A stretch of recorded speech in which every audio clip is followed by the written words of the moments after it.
Good morning students. आज का हम लोग का टॉपिक है यूनिटरी मेथड। क्या हुआ? Unitary method. हिंदी में इसको हम लोग एकक नियम कहते हैं। यूनिटरी मेथड का मतलब समझिएगा क्या होता है ना। यूनिटरी मेथड, यूनिटरी मेथड इसका मतलब समझिएगा क्या है। मेथड तो समझ ही रहे, एक विधि है, और यूनिटरी का मतलब हुआ कि किसी चीज को यूनिट तक ले जाना। नहीं समझे? अब देखो क्या होता है यूनिटरी मेथड का मतलब। कोई भी चीज का दाम दे दिया है, संख्या में कुछ भी दे दिया, और अलग चीजों का पूछ रहा है। जैसे 20 का दाम दे के 5 का पूछ रहा है, तो 20 का दाम से हम उसको सबसे पहले कितना में कन्वर्ट करते हैं? 1 में कन्वर्ट करते हैं, और उसके बाद 5 का निकालते हैं। तो इस मेथड को हम लोग कौन सा मेथड कहते हैं? कौन सा मेथड कहते हैं? यूनिटरी मेथड, है ना। अब यूनिटरी मेथड भी क्या होता है? दो तरह के होते हैं। यूनिटरी मेथड कितने तरह के होते हैं? दो तरह के होते हैं। एक में क्या होता है? एक डायरेक्टली वेरिएशन होता है और एक इनवर्सली होता है। एक डायरेक्टली होता है और एक क्या होता है? इनवर्सली होता है। अब देखो कैसे डायरेक्टली और इनवर्सली का पता चलता है, इस बात पे ध्यान दो। तो डायरेक्टली इन्वर्सन क्या होता है? जैसे मान के चलो हम बोले कि 10 पेन का दाम 20 रुपए है, तो 20 पेन का या 15 पेन का दाम क्या होगा? तो बउआ नंबर ऑफ पेन बढ़ रहे हैं। नंबर ऑफ क्या बढ़ रहा है? पेन बढ़ रहा है, तो दाम भी उसका क्या हो रहा है? बढ़ रहा है। नंबर ऑफ पेन बढ़ रहे हैं तो दाम भी क्या हो रहे हैं? बढ़ रहे हैं। तो जब नंबर ऑफ पेन भी बढ़ रहा है और दाम भी बढ़ रहा है, तो बताओ कि दोनों के बीच का रिलेशन कैसा है? डायरेक्ट का। कैसा है? यानी एक बढ़ रहा है तो दूसरा भी बढ़ रहा है। तो इस तरह के जो वेरिएशन आते हैं उसको हम लोग किसके अंतर्गत पढ़ते हैं? Direct variation. ठीक। दूसरा इसी में यूनिटरी मेथड में एक और टाइप आपको पढ़ना होगा, जिसमें हम लोग को इनवर्सल रिलेशन देखने को मिलता है। इनवर्स का रिलेशन देखने को मिलता है। जैसे समझ के देखो कि अगर 10 आदमी किसी काम को 5 दिन में कर रहा है, 10 लोग मिलके उस काम को कितने दिन में कर रहे हैं? 5 दिन में। तो 20 लोग मिलके उसको कितना दिन में करेंगे? तो देखो 20 लोग का मिलके क्या करेंगे? और ज्यादा दिन में करेंगे कि जल्दी कर देंगे? जल्दी कर देंगे। यानी कि नंबर ऑफ मैन या वुमेन यानी नंबर ऑफ लेबर बढ़ रहा है, तो काम करने में जो टाइम लग रहा है वो क्या हो रहा है? घट रहा है। तो एक बढ़ रहा है और दूसरा क्या हो रहा है? घट रहा है। तो बताओ बउआ यहाँ पे रिलेशन कैसा? इनवर्स का। कैसा रिलेशन है? इनवर्स का। तो बस यही दो तरह से हम लोगों को मैथ पढ़ना है, एक डायरेक्ट का और दूसरा इनवर्स का। ठीक है। इसमें डायरेक्ट का हम लोग पहले करके समझ लेते हैं, एक डायरेक्ट रिलेशन का या डायरेक्ट वेरिएशन का। तो यहाँ पे हेडिंग एक क्वेश्चन हम लोग बनाएंगे पहले, डायरेक्ट वेरिएशन का। तो डायरेक्ट वेरिएशन समझिएगा। जैसे क्वेश्चन आपको हम लिख देते हैं कि इफ द कॉस्ट ऑफ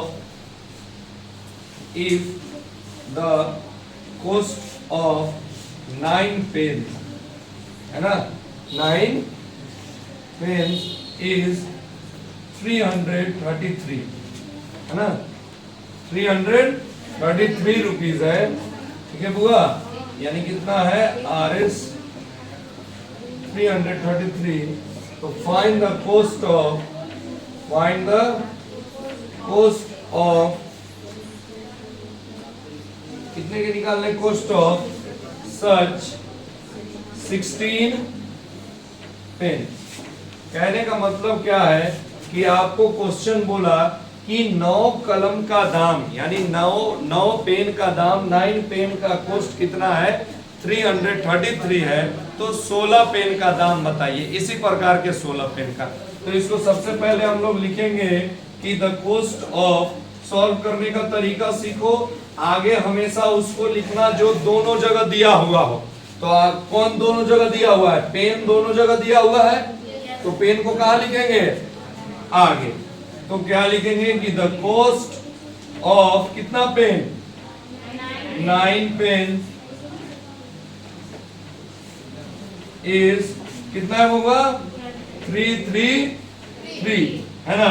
तो बताओ द कॉस्ट ऑफ 1 पेन। अच्छा, एक पेन का दाम, 9 पेन का दाम 333 है, तो एक पेन का दाम घटेगा या बढ़ेगा? घटेगा, क्योंकि और कम होगा एक पेन का दाम। तो कम करने के लिए गुना करेंगे या डिवाइड करेंगे? डिवाइड करेंगे, है ना। तो कितना हो जाएगा 3 अपॉन कितना 27 और फिर बचा कितना 6 9 7 63 कितने हो जाएंगे 37, है ना। अब एक पेन का कॉस्ट कितना है 37। अब हमको निकालने कितने के हैं 9 के। द कॉस्ट 16 के। The cost of 16 pens is, एक का दाम 37 रुपया यानी 37 रुपया। तो 16 का कितना होगा 37 इंटू 16। जब इसको मल्टीप्लाई कीजिएगा तो कितना आएगा 592, है ना। यानी 16 पेन का दाम कितना लगेगा हमें 592। क्लियर है? चलो इसको नोट कर लो। चलिए इसी का नेक्स्ट क्वेश्चन देखिए बउआ, ये भी डायरेक्ट वेरिएशन का है। कहता है, ये आपको हम इसलिए ऐसा लिखे ताकि आप स्टेटमेंट लिखना सीख सके और किस तरह से शुरुआत करें क्वेश्चन को।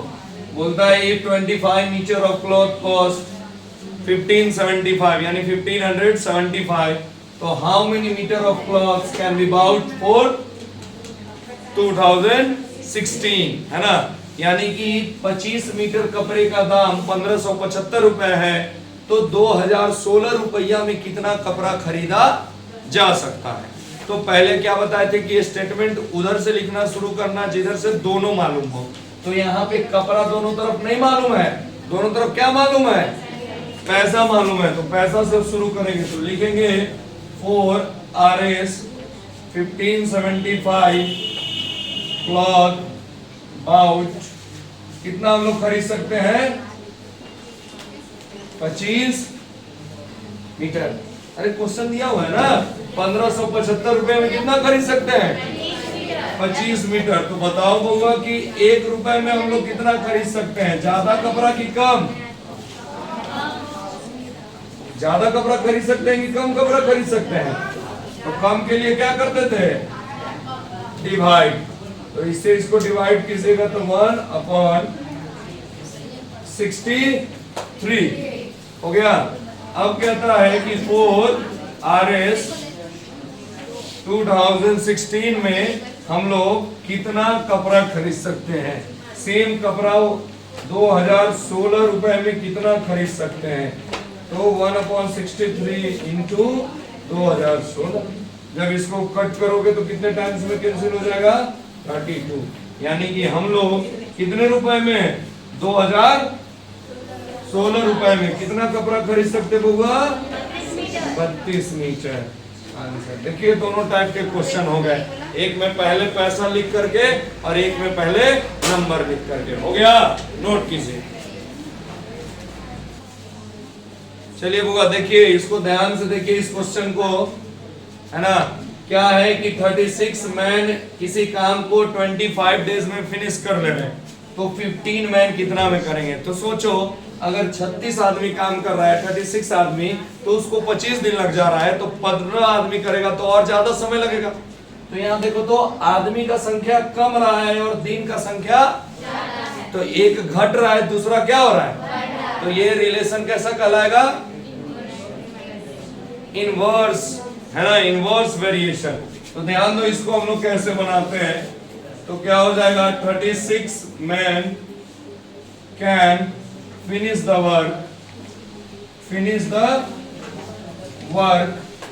in कितना डेज होगा 25 डेज। अच्छा तो बताओ तो 1 मैन उसी काम को एक आदमी करेगा, तो एक आदमी करने में ज्यादा समय लगाएगा कि कम। अरे 36 आदमी मिलके 25 दिन में करा तो एक आदमी करेगा तो 2-3 महीना चलाएगा, यानी समय ज्यादा लगेगा। और जहां ज्यादा होता है वहां पे क्या करना होता है। अब एक आदमी इतना दिन में कर रहा है तो 15 आदमी उससे कम दिन लेगा कि ज्यादा दिन, कम दिन। एक आदमी से तो कम ही ना लेगा अगर 15 आदमी मिलके करेगा। तो जहां पे कम होना होता है वहां पे क्या होगा बउआ डिवाइड। तो 25 इंटू 35 और कितने आदमी कर रहे थे 36 था। अच्छा सॉरी, चलो ध्यान दो 5 से 5 टाइम्स में 3 टाइम्स में 12 टाइम्स में यानी 15 आदमी को वो काम करने में कितना दिन लगेगा? 60 डेज। कितना डेज लगेगा? देखो अंतर समझो, यहाँ पे आदमी 36 था और 25 दिन आदमी घटा तो डेज क्या हो गया? बढ़ गया। तो इस टाइप के क्वेश्चन जो होंगे वो वेरिएशन होंगे, उसमें इनवर्स वेरिएशन होगा।